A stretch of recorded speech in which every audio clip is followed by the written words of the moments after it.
नमस्कार, स्वागत है आपका न्यूज इंडिया में। मैं हूं आपके साथ उमंग माथुर और आप देख रहे हैं अपना उत्तर प्रदेश। आइए बुलेटिन की शुरुआत करते हैं उत्तर प्रदेश की कुछ प्रमुख खबरों के साथ, लेकिन पहले नजर डालेंगे इस वक्त की बड़ी खबर पर। बड़ी खबर आपको बता दें, अयोध्या राम जन्मभूमि विवाद में आया नया बवाल। ट्रस्ट को रजिस्ट्री करने वाला पुलिस रिकॉर्ड में फरार घोषित। 2016 में गोट फार्मिंग योजना में धोखाधड़ी के लगे थे आरोप। 2019 में उसके खिलाफ एनबीडब्ल्यू जारी किया गया था। अयोध्या राम जन्मभूमि विवाद में आया अब एक और नया बवाल। ट्रस्ट को रजिस्ट्री करने वाला ही पुलिस रिकॉर्ड में फरार घोषित। 2016 में गोट फार्मिंग योजना में धोखाधड़ी के लगे थे आरोप। 2019 में उसके खिलाफ नॉन बेलेबल वारंट जारी किया गया था।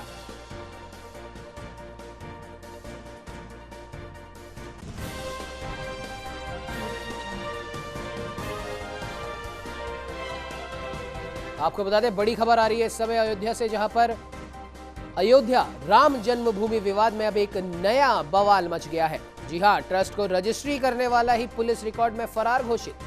गोट फार्मिंग योजना 2016 में धोखाधड़ी के लगे थे आरोप और 2019 में उसके खिलाफ नॉन बेलेबल वारंट जारी किया गया था। आपको बता दें कि अयोध्या में राम मंदिर बनाने के लिए जिस ट्रस्ट का निर्माण किया गया है, अब लगातार उस ट्रस्ट पर ही सवाल उठ रहे हैं। पहले एक भूमि विवाद यहां पर देखा गया है और अभी वो विवाद थमा भी नहीं है कि अब एक और नया विवाद राम जन्मभूमि ट्रस्ट से जुड़ चुका है। 2019 में आपको बता दें कि एक जो रजिस्ट्री जिसने कराई उसके खिलाफ नॉन बेलेबल वारंट जारी किया गया है। ट्रस्ट को रजिस्टर करने वाला ही पुलिस के रिकॉर्ड में फरार घोषित है।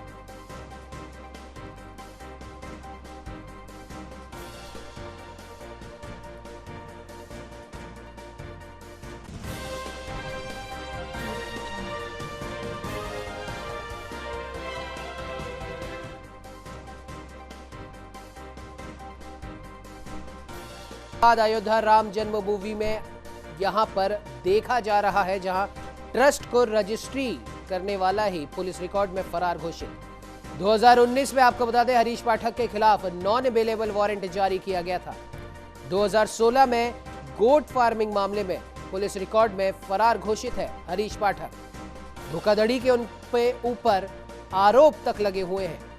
नॉन बेलेबल वारंट उनके खिलाफ जारी किया गया था। अयोध्या राम जन्मभूमि का विवाद है कि हमले का नाम नहीं ले रहा। पहले भूमि की रजिस्ट्री को लेकर यहां पर विवाद अभी चल ही रहा है, उस पर तमाम प्रक्रियाएं शुरू हो चुकी है, जांच कमेटी उसके ऊपर बैठ चुकी है। अब एक और नया विवाद यहां पर सामने आया है। ट्रस्ट को रजिस्ट्री करने वाले हरीश पाठक पुलिस रिकॉर्ड में फरार घोषित।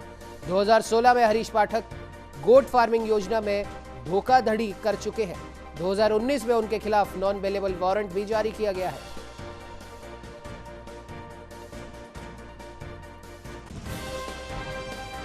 वह इस खबर पे ज्यादा जानकारी के लिए हमारे साथ उत्तर प्रदेश से bureau chief Vivek Tiwari phone line पे जुड़ चुके हैं। विवेक जी, ऐसा लग रहा है कि राम मंदिर का फैसला तो आ चुका है, इसके बनने में जो अड़चनें, जो कानूनी अड़चनें थी वो दूर हो चुकी है, लेकिन उसके बाद एक और नई पे नई अड़चन हर दिन यहां पर दिखाई दे रही है। पहले अभी भूमि रजिस्ट्री को लेकर जो विवाद है वही अभी खत्म नहीं हुआ है, जांच कमेटी उसके ऊपर बैठा दी गई है। अब एक और नए विवाद ने यहां पर जन्म लिया है। हरीश पाठक के खिलाफ 2016 में गोट फार्मिंग को लेकर आरोप यहां पर है और सबसे बड़ी बात, पुलिस रिकॉर्ड में नॉन बेलेबल वारंट उनके खिलाफ जारी किया गया है। क्या कुछ कहेंगे? देखिए जी, बिल्कुल ये बात सही है। ये अब प्रकाश में आया है कि हरीश पाठक और बबलू पाठक और स्वामी हरिदास, इनके 3 नाम हैं और अयोध्या से लगा हुआ बस्ती जिला है, उसी वहीं के वो रहने वाले हैं और अयोध्या में काफी दिनों से रहे। अयोध्या और जो फैजाबाद है, काफी जमीनें हैं उनके यहाँ पर। और 2016 में इन्होंने गोट फार्मिंग करके एक योजना, एक स्कीम, पब्लिक स्कीम बनाई थी, जिसमें लोगों का पैसा इन्होंने जमा किया था और उसके बाद उसको डबल ट्रिपल करके देने का वादा किया गया था जी। लगभग जो आरोप है कि 50 करोड़ रुपए इन्होंने कलेक्ट किया और जब पब्लिक को वो रिटर्न करने का समय आया तो ये भाग गए कंपनी बंद करके। इसके बाद इनके खिलाफ तमाम केसेस दर्ज हुए, 6 केसेस दर्ज हुए। इसमें से एक फैजाबाद के कैंट थाने में दर्ज किया गया था 2016 में। उसमें कार्रवाई हुई, लेकिन ये गिरफ्तार नहीं हुए, ना ये पकड़े गए, ना ये कोर्ट में हाजिर हुए। बेलेबल वारंट हुआ, फिर नॉन बेलेबल वारंट हुआ। 2019 जनवरी में इनके खिलाफ नॉन बेलेबल वारंट कोर्ट से जारी किया गया और पुलिस ने कोर्ट को ये बताया कि साहब ये ढूंढे नहीं मिल रहे हैं, इनका पता नहीं लग रहा है। इसके बाद कुर्की के आदेश भी इनके संपत्तियों के खिलाफ दिए गए थे, जिस पर अभी तक फिलहाल अमल नहीं हो पाया है। ये इनका लीगल स्टेटस है। पुलिस रिकॉर्ड में, कोर्ट के रिकॉर्ड में ये आदमी फरार है, लेकिन उसी कोर्ट के सब रजिस्टर ऑफिस में जाकर के ये रजिस्ट्री कर रहे हैं मार्च के महीने में। तो ये एक अजीबोगरीब स्थिति पैदा हो गई है कि ऐसे आदमी से जमीन ली गई जो फ्रॉड है, जिसके खिलाफ फ्रॉड के मुकदमे हैं, और जो पुलिस रिकॉर्ड और अदालत के रिकॉर्ड में वो फरार आदमी है, घोषित फरार आदमी है। भगौड़ा घोषित करने की एप्लीकेशन पुलिस ने इसके खिलाफ लगा रखी है, क्योंकि ये 2016 से ही ये पकड़ में नहीं आए हैं, लेकिन ये आराम से अयोध्या में घूमते हैं और रजिस्ट्री भी करते हैं। वो भी ऐसे ट्रस्ट को रजिस्ट्री करते हैं जिस पर पूरी दुनिया की निगाहें। तो ये एक अजीबोगरीब स्थिति है, जिस पुलिस प्रशासन कहीं ना कहीं उसकी भूमिका संदिग्ध नजर आ रही है। अब क्या होगा इसमें, ये देखने वाली बात है। लेकिन जो विवाद शुरू हुआ था रजिस्ट्री का, उसके बाद अभी की नई चीज सामने आने से और चर्चा का विषय अयोध्या में बना हुआ है कि ऐसे व्यक्ति से आके जमीन क्यों ली गई। बिल्कुल विवेक जी, यहाँ पर एक बात जाननी बहुत ज़्यादा ज़रूरी है कि जिस आदमी के खिलाफ नॉन बेलेबल वारंट जारी है, आपसे जानना चाहेंगे कि ये नॉन बेलेबल वारंट कौन से शहर के थाने में था? ये अयोध्या, जो अयोध्या जिला आज का है उमंग जी, उसका कुछ साल पहले तक फैजाबाद नाम हुआ करता था, फैजाबाद जनपद था जी। उसी फैजाबाद जनपद में अयोध्या भी एक रामनगरी अयोध्या का अलग स्टेटस था, वो टाउन एरिया था। बाद में जब योगी आदित्यनाथ की सरकार बनी तो उन्होंने फैजाबाद का नाम बदलकर अयोध्या कर दिया गया। तो अगर हम 2016 के हिसाब से देखें तो जो फैजाबाद जनपद का कैंट थाना है, वहां से राम जन्मभूमि की दूरी बामुश्किल 6-7 किलोमीटर है जी। बिल्कुल, कैंट थाने में इनके खिलाफ मुकदमा दर्ज किया गया था, और जो पीड़ित थे वो गोंडा के रहने वाले थे। तो गोंडा के, अयोध्या के, बस्ती के आसपास के जनपद के तमाम लोगों ने इस गोट फार्मिंग की इनकी जो स्कीम थी उसमें पैसा लगाया था। तो ये आज के हिसाब से अगर हम देखें तो ये अयोध्या जनपद का मामला है। अयोध्या जनपद के कैंट थाने में वो मुकदमा दर्ज है, और अयोध्या जनपद का जो न्यायालय है उसमें इसकी सुनवाई चल रही है, जिसमें इनको फरार घोषित किया गया है। इनके खिलाफ पुलिस ने जो कोर्ट को बताया है कि साहब ये ढूंढे नहीं मिल रहे हैं, और उसी अयोध्या कोर्ट से ही इनके खिलाफ नॉन बेलेबल वारंट 2019 में 7 जनवरी को कोर्ट ने जारी किया था। बिल्कुल विवेक जी, माफ कीजिएगा बीच में इंटरप्ट कर रहा हूँ। ठीक है, फैजाबाद पहले अयोध्या का नाम था, फिर योगी आदित्यनाथ जी के मुख्यमंत्री के बाद में उसका नाम बदलकर अयोध्या रख दिया गया है। लेकिन सबसे बड़ी बात देखने वाली है कि थाना नहीं बदला है, थाने में जो पुलिस प्रशासन है वो नहीं बदले हैं, कोर्ट नहीं बदला है, कोर्ट के अधिकारी नहीं बदले, या हो सकता है एक आध कोई रिटायर्ड हो गए होंगे, लेकिन रिटायर्ड होने से या बदली होने से मामले तो वही रहते हैं। फिर ऐसा क्या कारण है कि जब आदमी आपके सामने आ जाता है तो पुलिस प्रशासन को भी पता है ये वही व्यक्ति है, कोर्ट को भी पता है ये वही व्यक्ति है, उसके बाद भी इतनी बड़ी रजिस्ट्री वहां पर हो जाती है, और अभी ये व्यक्ति नॉन बेलेबल वारंट जारी होने के बाद भी खुलेआम घूम रहा है। 2019 का आप ये मामला बता रहे हैं, 2021 अभी चल रहा है। तो ऐसी आखिर क्या मजबूरी है कोर्ट की भी कि वो पुलिस प्रशासन को आदेश नहीं दे पा रही है, और क्या मजबूरी है पुलिस प्रशासन की कि वो उसे गिरफ्तार नहीं कर पा रहे हैं? देखिए, कोर्ट ने अपना काम कर दिया उमंग जी। कोर्ट ने उसके खिलाफ नॉन बेलेबल वारंट जारी कर रखा है। पकड़ने का काम, गिरफ्तार करने का काम पुलिस का होता है, उसी नॉन बेलेबल वारंट के आधार पर ही गिरफ्तारी होती है। तो ये काम पुलिस को करना है, गलती पुलिस की है जी, कि पुलिस इसको गिरफ्तार नहीं कर पा रही है। और जब कोर्ट बार बार तारीख पर पूछते हैं कि क्या हुआ, तो पुलिस द्वारा बता दिया जाता है कि वो ढूंढने से नहीं मिल रहे हैं, और वो व्यक्ति यहाँ रजिस्ट्री कर रहा है। तो वो केस अभी भी चल रहा है, वो केस खत्म नहीं हुआ है, क्योंकि जब तक ये हाजिर नहीं होंगे कोर्ट में तब तक वो केस चलता रहेगा। ये फ्रॉड का केस है और बड़ा केस है। तो अब ये पुलिस की गलती है कि पुलिस उनको क्यों नहीं गिरफ्तार कर पा रही है, जबकि वो सरेआम अयोध्या में घूम रहे हैं। इनके खिलाफ कुर्की का भी एक वारंट जारी कर दिया गया है कोर्ट की तरफ से, क्योंकि ये हाजिर नहीं हो रहे थे। तो जो लीगल एक्शन है, वो लीगल कार्रवाई वो अपने हिसाब से चल रही है, लेकिन उस लीगल कार्रवाई को अमल कराने के लिए जो व्यवस्था पुलिस की है उसमें कहीं ना कहीं चूक हो रही है, वो काम नहीं कर रही है, जिसकी वजह से ये व्यक्ति गिरफ्तार होने के बजाय आराम से घूम रहा है और ट्रस्ट को रजिस्ट्री कर रहा है। बिल्कुल विवेक जी, खैर अब ये देखने वाली बात होगी कि इस नए विवाद के पैदा होने के बाद में क्या पुलिस प्रशासन अपना काम करता है, और अगर कोई मजबूरी है तो वो मजबूरी सामने आनी चाहिए कि आखिर किस व्यक्ति का उसे राजनीतिक संरक्षण प्राप्त है। क्योंकि इस विवाद के सामने आने के बाद अब तो ऐसा लगता है कि अभी भी राम जन्मभूमि विवाद थमेगा नहीं, अभी इसमें और हम देख सकते हैं कि राजनीतिक सियासी घटनाक्रम के अभी और बवाल आने इसमें बाकी है। क्या कहना चाहेंगे? जी बिल्कुल, देखिए उमंग जी, ये अधिग्रहण का धार्मिक स्थलों पर जब आप विस्तार करते हैं, जैसे कि बनारस में हुआ, वाराणसी में हुआ, वहां पर भी तमाम चीजें अधिग्रहित की गई। छोटे मोटे मंदिर, छोटी मोटी दुकानें और गृहस्थों के घर भी अधिग्रहित किए गए और वहां कोई विवाद नहीं हुआ। उसकी वजह ये थी कि वहां पर एक मूल्यांकन समिति बना दी गई थी। वो मूल्यांकन समिति जिस जमीन को अधिग्रहित करना होता था वहां जाती थी, प्रॉपर उसकी जांच पड़ताल करती थी। थोड़ा समय जरूर लगता था उसमें, और फिर उसके बाद उसकी सही कीमत पर बिना विवाद के वो जमीन फिर वो अधिग्रहित की जाती थी, उसका मुआवजा दिया जाता था। तो उस तरह की व्यवस्था अयोध्या में ट्रस्ट ने नहीं की।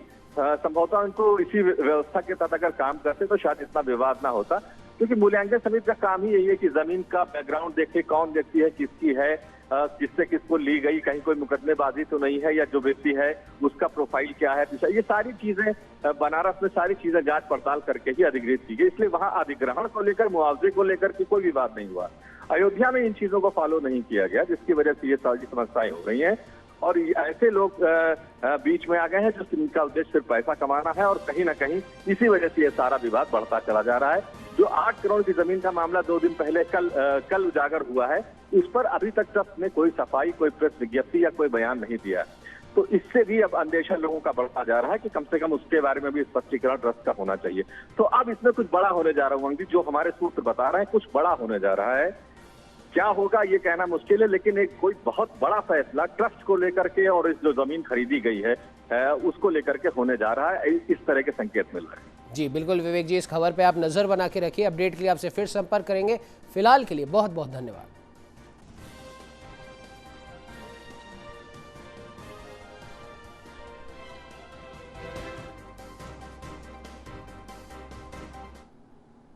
खबरों का रुख करेंगे, लेकिन आइए पहले नजर डालते हैं एक और बड़ी खबर पर। बड़ी खबर आपको बता दें कि आज जितिन प्रसाद लखनऊ दौरे पर रहेंगे। 1:30 बजे एयरपोर्ट से पहुंचेंगे बीजेपी कार्यालय। जितिन के समर्थक भी आज करेंगे बीजेपी ज्वाइन। आपको बता दें कि शाहजहांपुर, लखीमपुर खीरी के साथ ही अब आएंगे बीजेपी में। तराई बेल्ट के लोग भी शामिल होंगे बीजेपी में। साथ ही साथ ब्राह्मण चेतना मंच के कई पदाधिकारी आज जितिन प्रसाद के साथ में बीजेपी कार्यालय आएंगे और बीजेपी को ज्वाइन करेंगे। आपको बता दें करीब 1:30 बजे एयरपोर्ट से बीजेपी कार्यालय पहुंचेंगे जितिन प्रसाद। साथ ही साथ उनके समर्थक भी मौजूद रहेंगे जो कि बीजेपी ज्वाइन करेंगे। और आपको बता दें कि शाहजहांपुर, लखीमपुर खीरी के साथ ही तराई बेल्ट के लोग भी इसमें शामिल होंगे। और एक महत्वपूर्ण जानकारी कि ब्राह्मण चेतना मंच के भी कई पदाधिकारी आज भाजपा ज्वाइन करेंगे।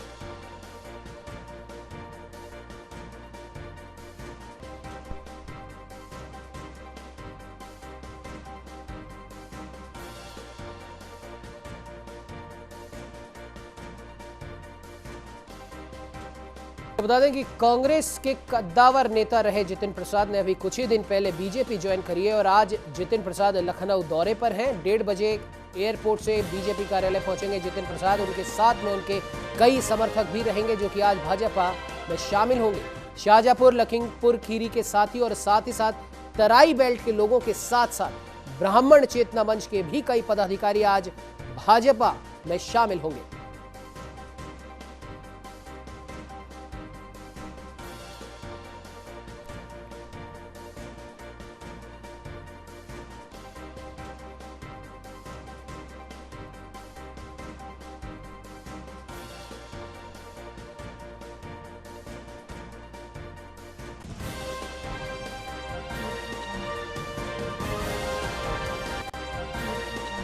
बड़ी खबर लखनऊ से। खाद्य सुरक्षा एवं औषधि प्रशासन टीम ने की छापेमारी कार्रवाई। एफएसडीए ने छापा मारकर 21 स्थानों से लिए नमूने।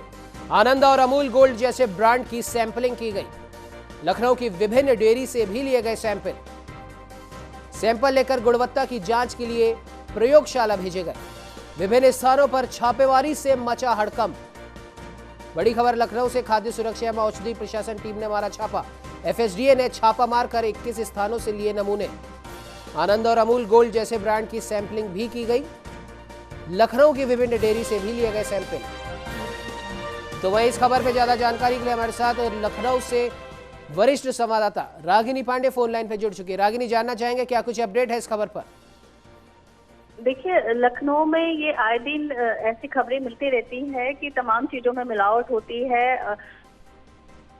ये खबर मिलने के बाद यहाँ पे खास सुरक्षा एवं औषधि प्रशासन टीम ने छापा मारकर 21 स्थानों से नमूने लिए हैं, जिसमें कि बहुत बड़े बड़े ब्रांड हैं। आंध्रा ब्रांड की सैंपलिंग की गई है और लखनऊ की विभिन्न डेयरी से भी सैंपल लिए गए हैं, क्योंकि यहाँ से शिकायत आई थी कि यहाँ पे मिलावट की जा रही है और सैंपल लेकर गुणवत्ता की जांच के लिए प्रयोगशाला भेजे गए हैं और विभिन्न स्थानों में छापेमारी से हड़कंप भी मचा हुआ है। लखनऊ में ये पहला मामला नहीं है उमंग, इससे पहले भी शिकायत आ चुकी कि जूस की दुकानों में मिलावट की गई थी, उसके मद्देनजर भी वहां पे छापेमारी हुई थी लखनऊ में और तमाम जूस के दुकानों से जिसमें कि ये शिकायत मिली थी जाती है और रंग मिलाए जाते हैं, तो उसको भी लेके कार्रवाई हुई थी और ये फिर से ये मामला उठा है कि इतने बड़े बड़े ब्रांड में मिलावट की जाती है। जी बिल्कुल रागिनी, इस खबर पे आप नजर बना के रखिए। अपडेट के लिए आपसे फिर संपर्क करेंगे। फिलहाल के लिए बहुत बहुत धन्यवाद।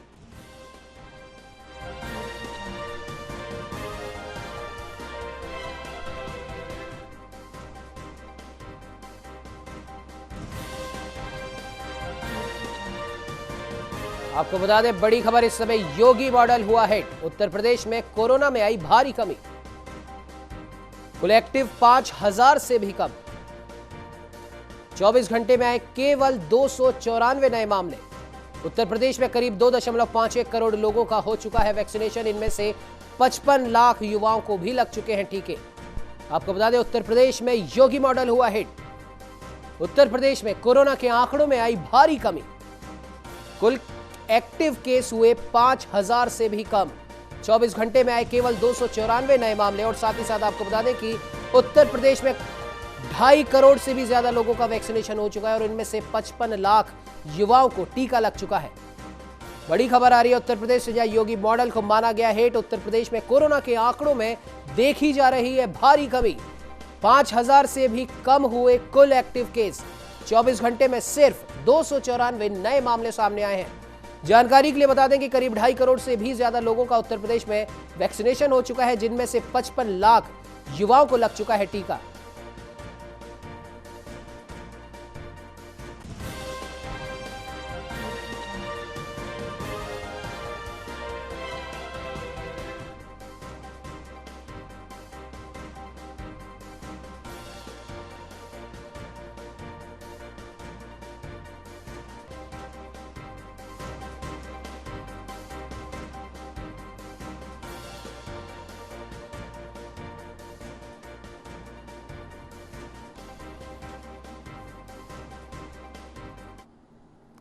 चलिए बढ़ते हैं खबरों की ओर, जहां उत्तर प्रदेश के बागपत जनपद की सिंघावली अहिर पुलिस और बाइक सवार 3 बदमाशों में मुठभेड़ हुई। इस दौरान 2 बदमाश घायल हो गए, जबकि तीसरा फरार होने में कामयाब रहा। आपको बता दें कि पुलिस ने तेड़ा पुलिस चौकी पर चेकिंग के दौरान भाग रहे बाइक सवार 2 बदमाशों को गोली लगने के बाद धर दबोचा, जबकि तीसरा अपराधी पुलिस की तलाश तीसरा अपराधी भागने में फरार हुआ। तो वहीं पुलिस ने दोनों बदमाशों को घायल हालत में जिला अस्पताल में भर्ती करा दिया गया और आगे की जांच में जुट गई है। सिंघावली पुलिस द्वारा तेड़ा चौकी पर चेकिंग की जा रही थी। चेकिंग के दौरान एक मोटरसाइकिल पर 3 संदिग्ध व्यक्ति आते हुए दिखाई दिए। पुलिस द्वारा रुकने का इशारा किया गया। उन्होंने रुकने की बजाय पुलिस पार्टी पर फायर किया। फायर करने के बाद वो भागने लगे। पुलिस पार्टी द्वारा पीछा किया गया। पीछा करने के दौरान तेड़ा गांव की तरफ ये लोग भागे हैं। तेड़ा गांव के पास पुलिस पार्टी से फिर से मुठभेड़ हुई है। आत्मरक्षार्थ पुलिस पार्टी द्वारा फायर किया गया, जिसमें 2 व्यक्ति घायल हुए हैं। एक व्यक्ति का नाम सीताराम है, दूसरे व्यक्ति का नाम बबलू है और एक व्यक्ति भागने में कामयाब रहा है, जिसका नाम फुरकान है। ये दोनों घायल व्यक्ति तितरौंदा के रहने वाले हैं। इनके पास से 37,000 रुपये और 2 तमंचे, 2 जिंदा कारतूस, जो 2 खोखा कारतूस और 1 मोटरसाइकिल बरामद हुई है। तो वही संभल में समाजवादी पार्टी के जिला अध्यक्ष असगर अली अंसारी का बड़ा बयान सामने आया है। उनका कहना है कि समाजवादी पार्टी के कराए गए कार्यों को अपना बताकर बीजेपी सरकार ने अब तक सिर्फ फीता काटा है। साथ ही उन्होंने पंचायत अध्यक्ष चुनाव में सपा के जीत का भी दावा किया।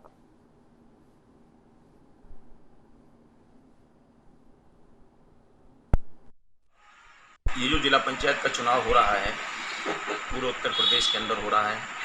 पूरी मजबूती के साथ समाजवादी पार्टी इस चुनाव में लगी हुई है और ख़ास तौर से संभल जनपद में समाजवादी पार्टी के 14 हमारे सदस्य जीते हैं और निर्दलीय सदस्यों को लेकर के इंशाअल्लाह हमारी जो तो वहीं उत्तर प्रदेश के गोंडा में एक युवक को पकड़ने गई पुलिस को बेरंग लौटना पड़ा। दरअसल मोतीगंज क्षेत्र के छजवा बाजार में पुलिस एक युवक को पकड़ने गई थी। इस दौरान महिलाओं ने पुलिस कर्मियों को घेर लिया। ऐसे में पुलिस और महिलाओं के बीच धक्का मुक्की हुई, तो वहीं पुलिस के कब्जे से महिलाओं ने उस युवक को छुड़वा लिया।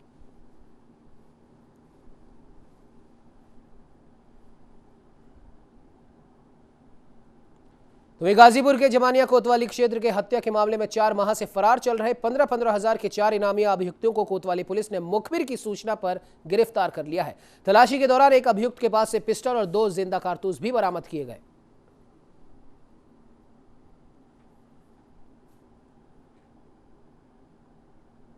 तो वहीं मथुरा में बेखौफ ट्रैक्टर चालक की अनियंत्रित रफ्तार से कई लोगों की जान पर बनाई। दरअसल नशेबाज चालक ने वृंदावन परिक्रमा मार्ग में कई वाहनों को रौंद डाला, जिसमें एक महिला गंभीर रूप से घायल हो गई है। दुर्घटना की ये पूरी घटना सीसीटीवी में कैद हो गई। तो वहीं महिला को उपचार के लिए अस्पताल भिजवाया गया, जहां उसका उपचार जारी है। तो वहीं नशे में धुत चालक को क्षेत्रवासियों ने पकड़कर पुलिस के सुपुर्द कर दिया।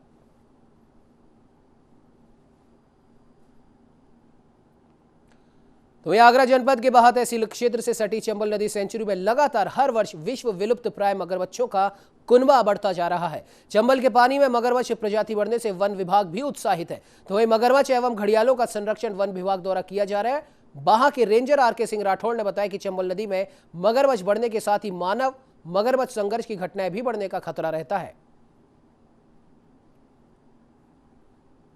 ये ब्रेक फैलेगा, इधर का हो गया इसका, ये पहले मार ठोका इसने, फिर वहाँ से इधर आया, फिर हम चलते आ रहे थे इधर से, इसने ठोक दिया, मैं भी ठोक दिया। किधर से आ रहा था ये ट्रैक्टर? ये इधर से आ रहा था, रमणेती की तरफ से। हाँ। तो ये उत्तर प्रदेश के बीजेपी प्रदेश प्रवक्ता अमित तिवारी ने मुख्यमंत्री के निर्देश पर अतरौलिया सीएचसी को गोद लेने की घोषणा की। उन्होंने कहा कि सभी स्वास्थ्य केंद्र की समस्याओं को दूर किया जाएगा और साथ ही साथ प्रकाश की व्यवस्था और आने जाने वाले संपर्क मार्ग को भी ठीक कराया जाएगा। देखिए, आज मैंने यहाँ का दौरा किया और गोद लिया, यहाँ के लोगों से, स्टाफ से बातचीत हुई। ऐसा नहीं है कि पीछे है, जागरूकता फैल रही है, लोगों को जागरूक किया जा रहा है, सरकार द्वारा भी जागरूक किया जा रहा है, ग्राम प्रधानों द्वारा जागरूक किया जा रहा है और उसी की देन है कि आज उत्तर प्रदेश देश में वैक्सीनेशन में नंबर 1 पर चल रहा है। इस बुलेटिन में फिलहाल इतना ही। देश विदेश की तमाम खबरों की जानकारी के लिए आप बने रहिए हमारे साथ और देखते रहिए न्यूज़ इंडिया।